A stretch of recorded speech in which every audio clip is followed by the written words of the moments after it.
Hello, everybody. Welcome to another edition of the AFR EMS Case Studies. My name is Chris Ortiz. I'm the EMS Division Chief for Albuquerque Fire Rescue. And today we have our special guests, our partners from Albuquerque Ambulance, Chief Julia Hines.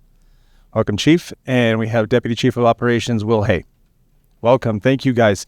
I appreciate you taking the opportunity to come and talk to us. I think I felt it would be good for us to get everybody in the room to be able to talk about some of the operations with Albuquerque Ambulance. I know there's a lot of misconceptions and misunderstandings in terms of private ambulance and just our system in general. So I thought it would be helpful for you guys to come in and help paint the picture of what it's like on the other side of the curtain with Albuquerque Ambulance and our busy system. So I really appreciate it. Today we wanted to focus on some of the big topics in regards to staffing, some scheduling questions, and then how you all prioritize your calls, as well as discussing your new CAD integration, which just recently went into service. So, Chief, we'll start with you. If you want to just give us some highlights in terms of staffing and kind of reviewing the current state of Albuquerque Ambulance. Yeah. So first of all, thank you for the opportunity for Will and I to come talk. And I just want to encourage your guys, like if they have questions, if they have concerns, like we're an open book, and to keep bringing those up. And I think communication, like you're talking about, is going to be the key to making sure we understand each other. In terms of staffing, I mean, current state, it's no secret that we've suffered from a lot of the same staffing challenges and shortages that have plagued really all of healthcare. We are on the rebound from that. We've had 3 very large orientation classes, and that's like around 20 people per class. We've had increased success recruiting paramedics from out of state, which has been I think really beneficial to us to bring people in the door with that licensure. Already a lot of them have experience, so that's been really a windfall for us. But I want to highlight that our crews are working harder than ever before, and I know your guys see that, and I know that they understand that. And I also am thankful for how supportive they often are of our crews themselves. I mean, when a crew shows up and it's a delayed response, is never their fault. Like it is, those guys are working so hard. And compared to like when I was in the field on a truck, even Will, when he was like full-time on a truck in the field, they're running much harder workloads than what they ever have in the past. And, to that end, we'll continue with recruiting, which we've been more successful at. And we also are super focused on retention. So in order to try to bolster retention, we've taken a couple different strategies. One was an investment in wages and benefits for our folks to the tune of the average paid hour of compensation right now is 36% higher than it was just 5 years ago. We focused really hard on night and weekend differentials to try to make those shifts more appealing to our crews and make sure that we have adequate coverage during those periods of time. The other thing I think I really want to highlight is that we're investing in clinical equipment because the people we want to retain are the people that want to be here for the love of the medicine and the love of the service. And so to do that, we're investing in things like video laryngoscopy, LifePak 35s, the new Power Pro Stryker stretchers, all these things to really retain and appeal to the people that this is more than just a job for. This is a passion, this is a career, and this is where they want to be. Yeah, so we've really invested in that clinical equipment. Our belief is that that's going to help us retain the employees that want to be here, that love the medicine, that love the community, and want to serve at AAS for long term. We understand that we're still understaffed, but those 2 pieces, the recruiting and the retention, are going to be the keys to getting us to where we want to be. One of the common misconceptions I think that we have is in terms of your staffing model, saying that you want to basically have the minimum amount of people to be able to still respond to the calls, but obviously to keep overhead lower. I'm assuming that's inaccurate, right? You guys are staffing at higher levels than even what you need. Well, so I think the best way to probably explain that is that we build a budget. We balance our budget every year to be staffed at a 0.40 UHU. And a UHU is the number of transports done in a shift divided by the number of unit hours. And we run much higher than that. So what that means is we are running more like quote unquote efficiently than what we need to in order to meet budget. And we're a nonprofit organization. So the idea is not to make profit. The idea is not to make a huge margin. It's to just build enough that we can reinvest it into capital for our crews. So we have room to hire more people. If we could, we would hire more people, and we would not run anywhere near as lean as what we're running right now. Like, we recognize not only are we not meeting some of those response time requirements, but it's not great for our people either. Like, they are working so hard, and our goal is to balance the system in such a way that we still are like fiscally responsible, but that we still can meet all these needs and to make sure that the job is meaningful and enjoyable for like an entire career and not just for a couple of years.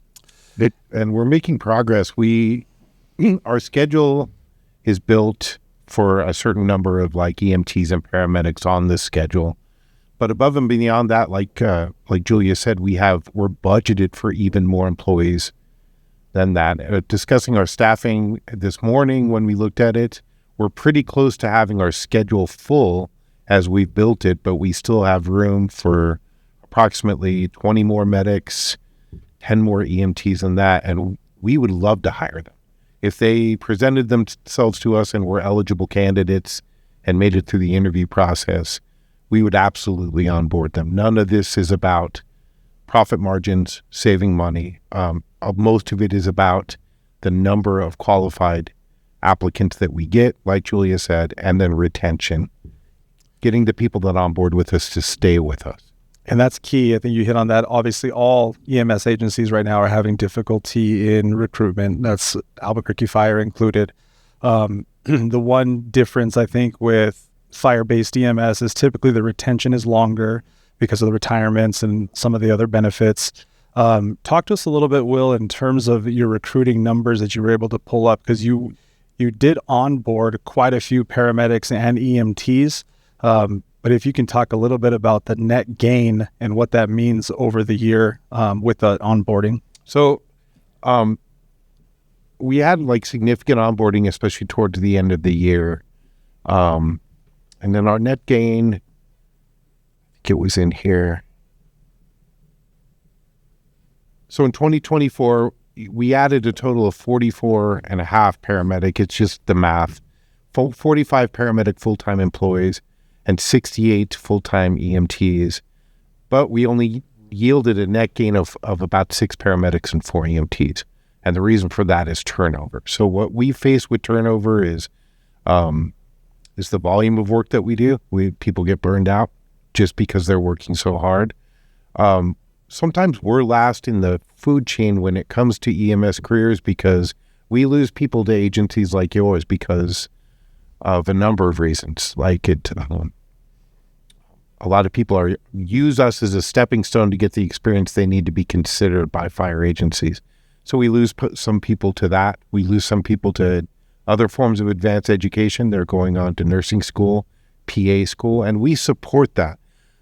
One thing that I need to emphasize is we support people's career goals. And even if their intent is to go to a fire department like Bernalillo County or Albuquerque Fire Rescue, we support them in that, and we don't try to beat that down out of them. So we try to be mutually beneficial to the agencies we work with in that we understand we're going to share some people with you. We're going to train some people up into working there. But it does end up being an attrition for us where we lose employees. The good news is if we can sustain this onboarding pattern that we've gotten into at the end of last year and the beginning of this year, we'll be in a good position to absorb attrition. So we are really optimistic. It all depends on the number of people who come to us and express an interest in onboarding. Yeah, and you talked about the upcoming orientation classes, pretty large classes. It looks like the December class, total of 19 people, 5 of those being paramedics. And then your numbers in February, 15 total with 7 paramedics. And then how's it looking for March? So March 31st, I think we have 3 paramedics and 17 EMTs. So 20 people. So last month was probably an anomaly for paramedics, but we definitely opened the doors for these people to advance their licensure and to move on to paramedic. We really support it, and we have in-house programs that help them achieve that while they're working with us. So we have a process built in to promote people into paramedic. So that's 20 people starting March 21st, which is good. These numbers are really good. And that also translates to when our schedule is full, if we can keep these people and keep our staffing high, we develop the luxury to be able to build shifts into our schedule that allow less experienced providers to help with our IFT load, and free up providers to be available for the 911 system. So again, we're doing well with staffing and onboarding right now. I think retention is really where we need to place a lot of our focus. And I'm not sure if your people realize it, but it's not your responsibility, not your jurisdiction, but you guys have a pretty large impact on our retention when it comes to the relationship and the working relationship that our crews have with you in the field. If you're able to support and build up our staff, and make them feel like they are part of the EMS program that services Albuquerque, that is really beneficial to their morale. And sometimes morale issues are the key to retention for us. So your people can help us with retention in the sense that just good working relationships, mutual respect, like an ability to have camaraderie in the field. It's amazing how far that goes in building the morale for our crews. And that helps us with retention. That helps us with keeping people. It's a great point. Excuse me. I think we're still working on the Be Nice policy.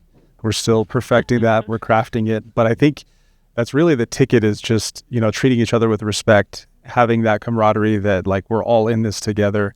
I regularly talk about the fact like it's a difficult job, right? It's really busy. It's a busy system. You have patients who are less than kind, right? And you have hospital staff sometimes that are less than kind. And then if you just add to that layer of the other responders like fire, who are being less than kind, it's hard to come to work. Like, let's be honest, it's a hard job to do. So that's a great point in terms of us helping with some of that. And it's not that I don't get the frustration. I absolutely do. There's contracts in place and there's an expectation that we fulfill a role in EMS in this community, and we struggle with some of that. And so I get the frustration. I would actually literally prefer that all your people call me personally on the phone and vent to me and complain to me about what's not working, as long as we can bring the crews in and make them feel like there's camaraderie and a good working relationship in the field. I will field calls all day myself if we can avoid that kind of conflict crew to crew. I appreciate that. Before we release your phone number publicly, we'll encourage folks to reach out to 7-8, and you guys are a great conduit. You've been fantastic in terms of like if there's an issue in the moment, that's the best place and time to handle it. And you guys have been great with that, so I appreciate it. Chief, talk with us a little bit about the cultural changes that you all have seen in regards to your leadership structure. Yeah, so I think the biggest thing to highlight is that we are taking a really focused effort on promoting within, on this belief that there's no problem at Albuquerque Ambulance that Albuquerque Ambulance can't solve. So, I grew up in this system. I started as a tech in the emergency room and then worked on an ambulance for something like 8 years before moving into a commander role. So Albuquerque Ambulance has been the entirety of my career. And so that brings like a certain love, and it makes it kind of sacred to me. And I want to take really good care of it. And my whole leadership team now has grown up through the ranks at Albuquerque Ambulance. And I think that brings such powerful structure because we are all members of this community. We almost all have kids here, and we care deeply about doing the right thing. And so we all also know what it's like to be on the ambulance. And so we've tried to really emphasize kind of a servant leadership model where we are here to enable them to do the work they want to do, to knock down barriers, to try to take care of anything from big problems to little idiosyncrasies that make their work harder, and support them, like Will was talking about, even in their careers, if their careers extend beyond Albuquerque Ambulance, but trying to really look at the whole employee and emphasize that that we can empathize with the position that they're in, and that we are committed to trying to make their jobs easier. And so, Like the thing I am most thankful for coming to work every single day is the leadership team that we've fostered around us. And I could not be prouder of the work that they're doing right now. And I know that that's trickling down to our field crews. And my hope is that it will lead to better retention, it will lead to better clinical care, and it will lead to more compassionate care as well. That's great. Let's talk a little bit about scheduling, because I know that's one of the eye-opening things for me, assuming my role within AFR was engaging with you all more to learn a little bit how your scheduling and your staffing works. So talk to us a little bit, Chief, about the AAS schedules, how those are built, and what we can expect on a day-to-day basis. Sure. So the role that I had before becoming the chief was the role that built the schedule. So I'm pretty comfortable talking through the schedules. I think the most important thing, and the way it was explained to me by a mentor, was, the fire department really is built around infrastructure. Buildings don't go to sleep at night. Buildings don't go home across the river at night. Buildings are very static. And in EMS, in an environment where we're not as staffed as well as we want to be, where resources are scarce, we can really try to target ambulances for when we know the volume is coming and where we know the volume is. So the way that we build our schedule is we look back at the last 20 weeks of demand. So when did, hour by hour, day of the week by day of the week, when did calls come in and how busy were we on those calls? Meaning, were they cancels and they took up 15 minutes of the hour, or were they extended hospital drop times and they took up, 100 minutes, one, full hour here and 40 minutes out of the next hour. So we look at all of that, and then we aim to build the schedule so that it kind of curves along with what that demand model is. And so what that means is on a Tuesday at 2 a.m., we may have, something like 13 ambulances on duty. And then Wednesday at 4 p.m., it might be more like 38 or 43. Or if we were fully staffed, it would be even higher than that number. So we're trying to build, by looking back at the data, what we think the future is going to look like. So every year, we reevaluate the whole thing. We wipe the slate clean. Everybody rebids onto what shift they want to go onto with a brand new schedule with brand new shifts that are moved around. The other thing I think that's really different for your folks to be aware of is our crews don't all start and end at the same time, because in order for us to be able to process ambulances and make sure that people are able to get out quickly, we spread people out by 15-minute increments. So we can have 4 trucks getting on at 7, and then 3 more at 7:15, and then a few more at 7:30, and so on and so forth. And that helps make us more efficient, because we don't have everybody coming back to base at the same time. We don't have everybody prepping their trucks at the same time. We always have people out and about, in the middle of their shifts or with time available to still take calls. Does that help? Yep, that really helps. And we've talked about this at length, and we've kind of spread the word out to the field crews in terms of projecting those staffing levels. You talked about how it's done well in advance, but as you get closer to those days, you can identify which are higher UHU days than others, and how do you work around that if you feel like the staffing isn't going to be adequate for a specific time or day? Yeah, exactly. So every day at noon, our management team meets, and we look at the data projected for what the rest of the week looks like. We also look at what the performance was in the days before, but we can tell if a day is looking like it's going to be especially busy, or we even look hour by hour. So if we're projected to not have, as much resources we think is the minimum needed each hour, we will target incentives towards those shifts. So we'll tell crews, if you pick up a shift that, starts before 8 a.m. on Tuesday, we'll give you this monetary incentive. And in that way, we can drive overtime and PRN hours where we need them the most on the schedule. That's perfect. Okay. And we've established an internal process now to where you'll notify us on those potentially what we call red days, right? Mm-hmm. Where the UHUs aren't looking as well. You've done every attempt to try to satisfy those shifts with the incentives. But if that's not the case and we can't fill them, then we're alerting our 7-8. They're communicating with 0-1 to know, hey, this might be a high volume day. We did decide collectively that we're not going to advertise that information department-wide.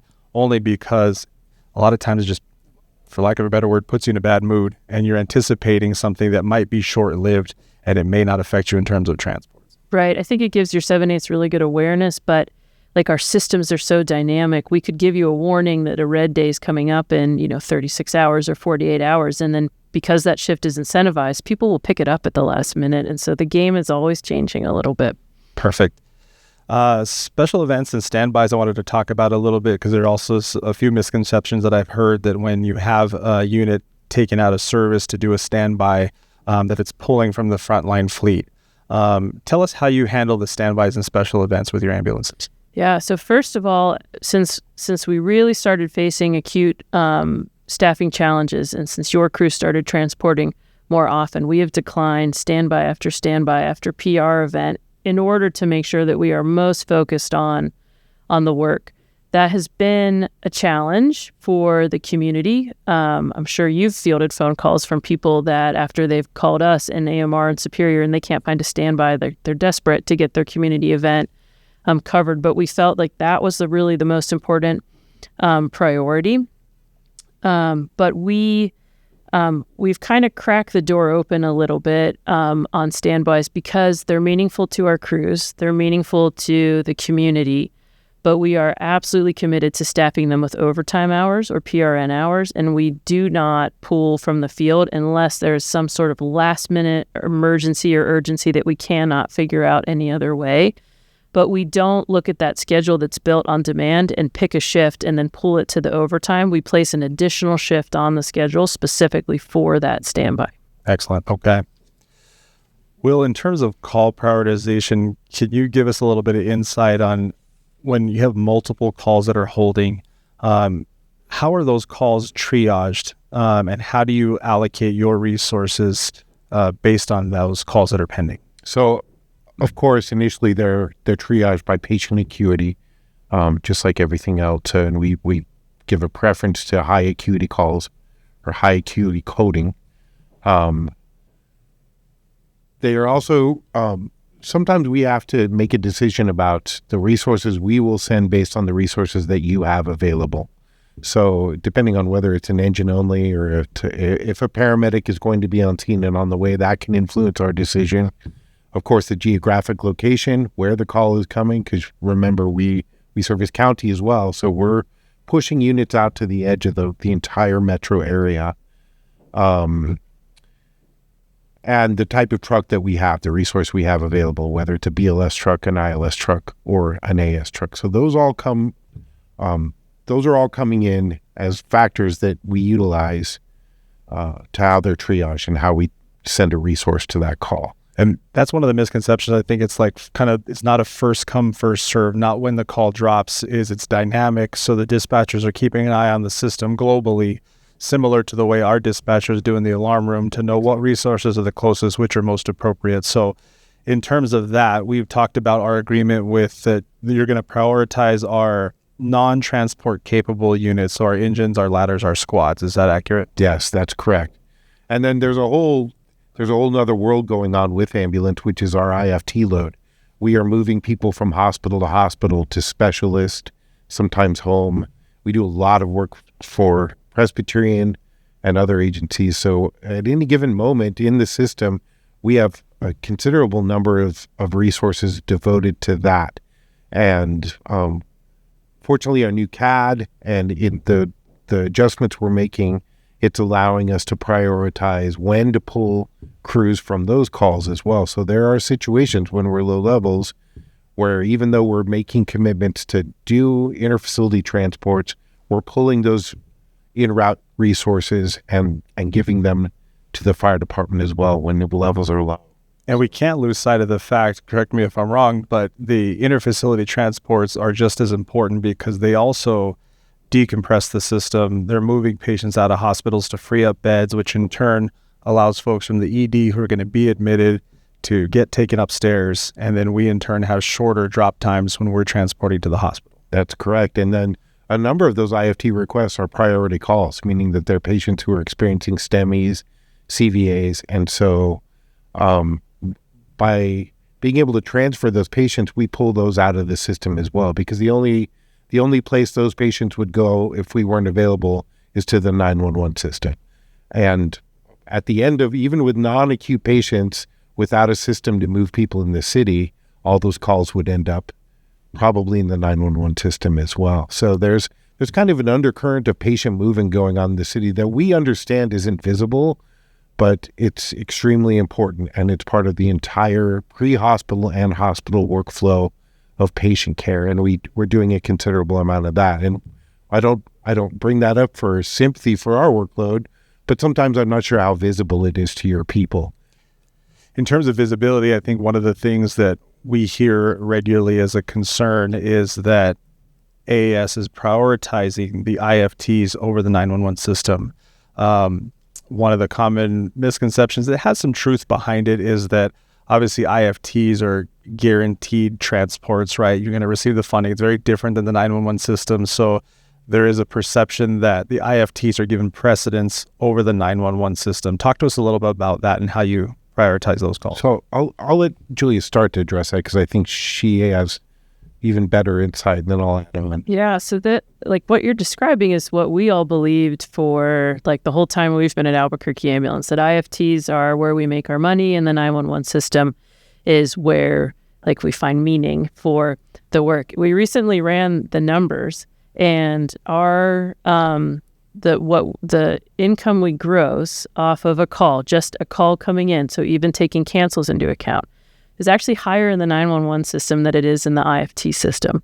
So if we wanted to, like, really push the envelope on just, like, the goal is to make money, right, then we would skip out on the IFT system. But like what Will is alluding to, if any of those gears stop moving, they all stop moving. So we have these obligations. We see in the larger picture how important it is to keep that patient flow moving.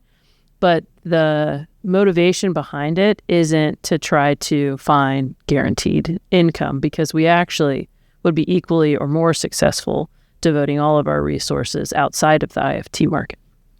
And IFTs can be demoralizing for our crews sometimes.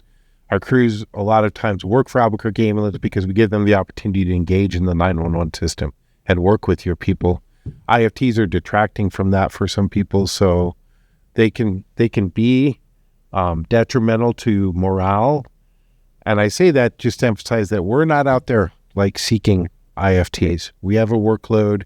We're a division of Presbyterian. We work for a hospital, and that how one of our expectations for that hospital is we also have timetables that we're expected to meet as far as getting their patients moved. And every time a hospital calls in dependent on the system, we give them sort of a time range of when their patient will be moved, and we have to try to stick to that as close to possible. So we understand there's rescues, there's units waiting on scene for a transport unit, and we get that frustration. And at the same time, there are dozens of patients in hospitals who are waiting 10 hours in order to just have an ambulance ride to a specialist or another hospital somewhere in the city. So we're just being pulled in all those directions, and we do not, it is not our goal to do more or to prioritize IFTs over all of our response. Really, as an agency, we're here for everybody. We are here to serve. We're here to serve patients everywhere. 911 patients in the hospital, patients in rural communities who don't have choices. Our commitment is to being there and moving and treating those people to the best of our ability. That's really what we do. We don't differentiate by like, well, this is an IFT, this is a 911 call. We want to be there and we want to meet all our obligations. We just have a lot of obligations. And conversely, we've talked about the agreement that when we hit those critical status, a lot of times those IFTs will even get pushed back, even if they're on the board ready to go. And we hit those critical moments, you're pulling resources from those to engage in the 911 system. So it's actually the opposite, I think, of what some of the misconceptions are from field providers. And one thing that's really beneficial is you've begun providing us with your transport data, and even more robust transport data with information of when you are transporting patients. And we're utilizing that data to look at trends or patterns where the shortcomings are. And the more robust that data is, the more information we can glean from it. And what we're starting to see are like certain days of the week or times of the day when you guys are transporting more. And the more we understand that, it's going to allow us to affect our schedule, to make changes in our scheduling so that maybe we can target scheduling towards hours where we're seeing that you guys are taxed more. So all of that data is going to be helpful and is helping us move towards a better process. I would assume in terms of the IFTs, still talking about that, is you're reaching out to other ambulance providers to see if they have availability to free your units up. Yeah, so we have taken a number of steps in order to kind of push partner agencies to meet their commitments, but also, we as a management team, we talk about how proud we are to be like a safety net provider in Albuquerque. If you are a hospital in Albuquerque and you have an emergency and you don't know where to turn, if you call us, we're going to help you. And we're proud to fulfill that role. Where we're trying to impact action is around the non-emergency, like scheduled transfers. So, for example, we noticed that we were getting more and more calls from the Loveless system, and the Loveless system is contracted with Superior as their ambulance service. So we worked in partnership with them to come up with scripting for our dispatchers so that when Loveless called in, we're asking, have you reached out to Superior? Has Superior given you an ETA? If Superior has accepted that call with any ETA at all, we will not take it from them, because we're trying to make sure that those calls are staying with the agencies that have already committed to handling them, because we understand that like our reach is thin and we're not trying to reach more. So we've done, something pretty similar with rapid response. We've worked in collaboration with you guys. I know how acutely you feel the changes that are happening with flights coming down without having ambulances available to transport them. We've done something similar at St. Vincent's up in Santa Fe in order to preserve our Santa Fe crew and their workload. So, and we also just recently have established a quarterly meeting with Superior where we're calling them twice a day to see if they're available to take any calls off of our hands. And that has been a really beneficial thing for us to try to. And lastly, on the IFTs, we've come up with some operational agreements to where if there are stat IFTs, because there are some where it's a STEMI, it's a stroke, it's somebody that has to move, the process that if you can't fulfill it, that you can reach out to us through our alarm room. And that's the only agreement with Albuquerque Ambulance that we can take that off your hands to execute that transport to help free up the system. And we can tell you how much we appreciate that, because it really gets to the core of what we are in the community, is that we have these challenges, and as business models, they're challenging us, they're causing frustrations. But for your agency to be like, no, we're there for those patients who are critical and need to move, even understanding all these challenges, we really appreciate that. And I think that speaks to who we are together as agencies in the community, is the bottom line is we're here to serve people in medical need, right? Agreed. Local hospitals, obviously, they're inundated right now. Saturation is probably the highest it's been since the pandemic.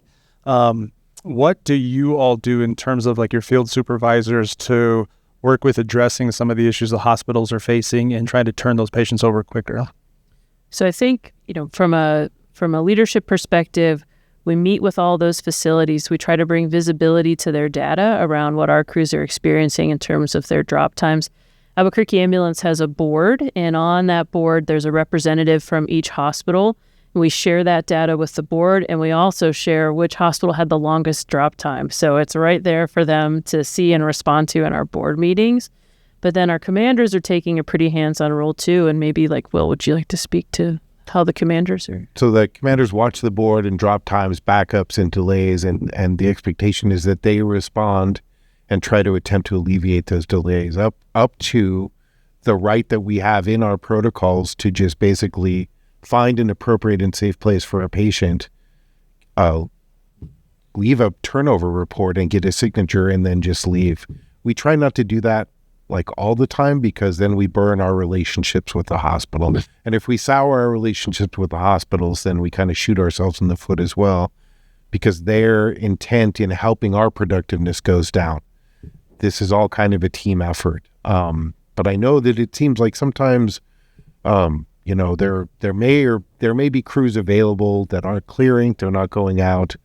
A a lot of times those crews, we do keep an eye on that. And sometimes the crews just need like a moment to regather, clean their unit, and use the restroom. And we try not to be draconian about like whipping in the back to go out. So the commanders are out there actively responding in the field. They're at the hospitals talking to crews and trying to keep the system moving as well as possible. A lot of these delays come from hospitals, and a lot of their delays frequently when the perception is that the ED isn't moving, they literally are sitting on 30 admits in the ER, which are people that should be moving to a hospital room somewhere, and there's no hospital room. Their ED care is finished. They are ready to go from the ED to another level of care, and there's just no room for them. And that is pretty much the system is bottlenecked pretty systemically. So the commanders are tasked with keeping things moving at a reasonable rate, and certainly we do not tolerate just gratuitous or inappropriate delays in the system or crews who do not, want to go out and do that. That's not something we tolerate, but we have to balance the hospital's needs with the EMS's needs. You can only push so far. As far as pushing patients through, if we walked in and dropped every patient off in a chair or a wheelchair, then the incoming crews behind them would find nothing but a worse situation. So it's kind of a dance we do in the system. But we are working to keep the system moving. We are actively looking at the system, how long units have been at destination in the system. And when we see backups and delays, we engage the charge nurses and see what we can do to keep things moving. There's that human factor that we've already talked about, that we do have the luxury in fire-based EMS to complete our transport, and then we go back to the station. Your crews don't have that capability, right? It's turn and burn. You're going to the next call. So taking that 5-10 minutes to use the bathroom, get a snack, just have a breather, I think is still important in terms of quality of work life. Mm-hmm. So yeah, I'm glad you guys are looking into that. Finally, I want to touch a little bit on the CAD. Julia, I know you guys integrated a new CAD in December. Mm-hmm. Tell us a little bit about that, how it's going. Yeah, so on December 1st, we went live with our new CAD. It's the Logis CAD, and it was a huge step forward for us. We haven't upgraded CAD since, it must have been like 2009, 2010. So this CAD really helped us get into kind of the modern era of having redundancy, and it all kind of lives in a virtual environment. So so it brings a lot of benefits from like a business continuity and disaster planning standpoint. It also has a ton of predictive logic behind it. So right now, as it implements, it in the background is doing a lot of like learning around how long do calls take, what's impedance like on roads, what bridges move fastest at this period of time. And so that as it continues to learn, it's going to be able to better predict routing efficiencies, when calls are coming in, where the hot spots like in the city are for where calls are most likely to drop, where we can station crews so that they can cover one hotspot or even two hotspots based on the range of that unit. So the hope is that, within the next 6 to 9 months, we're going to continue to see that CAD helping us really make a dynamic deployment model. The implementation was not without challenges. We really couldn't build reports until data was flowing through the CAD. And so it left us feeling a little bit blind to what was happening in the system. And that's where like your transports were a critical metric for us to be able to kind of assess, this is what's happening. Is this what we want it to be doing? Oh no, like it's not doing what we thought it was supposed to, and make those adjustments really much more quickly than if we would have had to wait for our own data to populate enough for us to get a reasonable amount and be able to see what was going on. But because we knew what your transports had been for so long, we were able to see the change pretty quickly and make changes pretty efficiently in order to try to address that. And it's not perfect yet, and we're still doing a lot of learning, and the CAD is doing a lot of learning, which is kind of unusual to say, but we think we're going to get to a much better place because of it in the long run.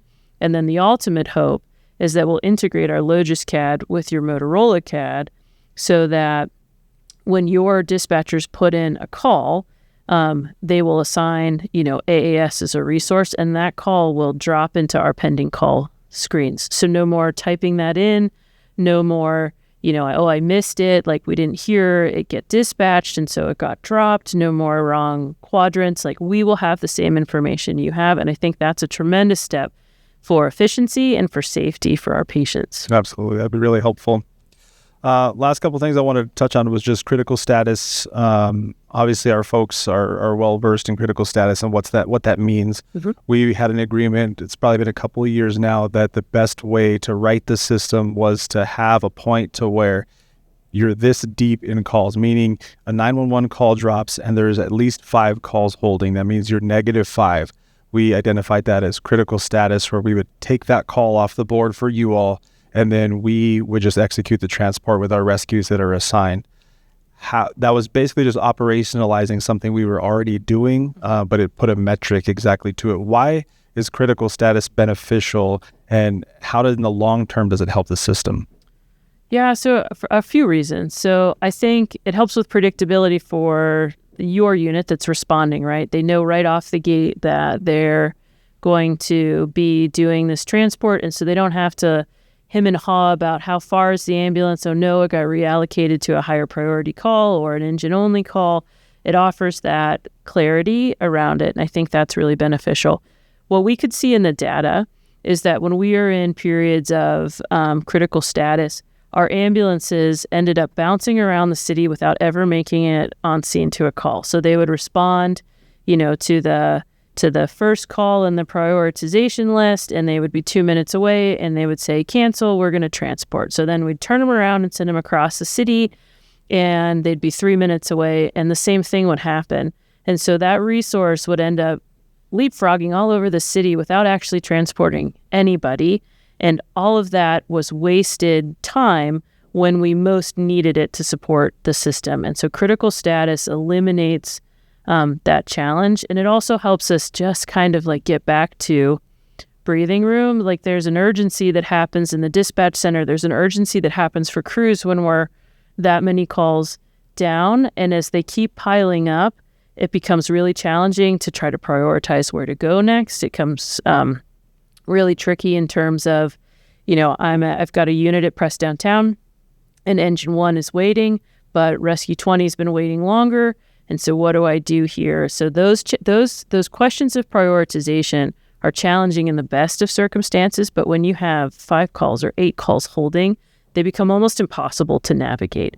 And so critical status really helps to allow the dispatchers to make good use of our resources at the time when the system is most stressed. So we're really thankful for it. And frequently just that small amount of time, 15 minutes of that reduced workload and pressure is usually enough to right the system, and will come out of critical status. And looking at your transport data, by far the lion's share of transports that you guys are during those periods of critical status, because you give us data on the reason for transport, whether it's critical status, whether we're delayed or level 0, or whether we're level 0. So I think the perception is, level 0, it just has a sound to it, and it stays with you, and they're level 0 again. But it's really those periods of critical status where we're seeing you guys are doing your most transport. But as we monitor the times that we're in critical status, we are recovering from those times within like 15 or 20 minutes. So sometimes 1 or 2 of your units picking up a call is enough for us to get back where we have units available. So it's incredibly beneficial. Okay, excellent. All right. Just about ready to wrap it up, but I wanted to give you an opportunity. I'll kick it off to you, Will. We talked about recruitment. We have a lot of folks that are watching the podcast that are not necessarily with Albuquerque Fire, but they may be interested in the EMS system. Let us know where folks can go if they're interested in recruitment or onboarding with Albuquerque Ambulance. So we do our onboarding through Presbyterian as a division of Presbyterian. So there's an Albuquerque Ambulance page that's linkable from Presbyterian, which will give you information about our service, how to apply, and they will put you in touch with one of our recruiters who will start to give information about what the process is like. And we encourage anyone who's interested in any kind of medical field to come and start to get experience. We have employees here who work up and become paramedics, and they love being paramedics and they stay paramedics. And then a lot of those people, EMS is a gateway to a lot of career opportunities, including flight medicine, nursing, PA school, medical school. If you are interested in helping people and serving others, and you're interested in medicine, and you're interested in a job that is frequently never the same every day and is engaged, that we would love to talk to you about career opportunities at Albuquerque Ambulance. And Albuquerque Ambulance is a great place to get a lot of experience in a short amount of time that can open doors for you. Perfect. Chief, I'm going to give you the last word. We've covered a lot of good insight for our folks. I'll give you the last takeaway of what you want our Albuquerque Fire Rescue partners to know about your agency and kind of what your mission and vision are. Appreciate that. I don't want this to sound too cheesy, but I believe wholeheartedly that we've hit an inflection point, and we're an agency on the rise. So I'm so excited when I look into the future about what we can do and where we're going. And a critical component of that is the collaborative partnership that we have with you, with the other fire department agencies around us. I think, every day it's an honor to be a part of an EMS system and to get to serve in the way that we do. But the cherry on top is the partnerships that we've developed, the way that we push medicine forward, the way that we can be innovative and collaborative together. Albuquerque is a town that deserves an efficient use of EMS resources, that deserves people that care deeply about all of its, all the people that live here. And that is how we want to model Albuquerque Ambulance. And the way that we do that and be successful is to do it through partnerships like we have with Albuquerque Fire. So overall, I just want to express how grateful we are to be a part of this system and how thankful I am personally to get to do this work. Excellent. Thank you, Chief. I appreciate it. I want to thank you both for coming out to talk to us today. Great information. A huge thanks to the men and women that serve for Albuquerque Fire Rescue, also for Albuquerque Ambulance for the hard work that you do. If you have any interesting cases, you want to have more questions for Albuquerque Ambulance, feel free to reach out. We'll get you in touch with these folks to be able to help answer some of those. But until then, we'll see you next time. Thanks, everybody. Thank you.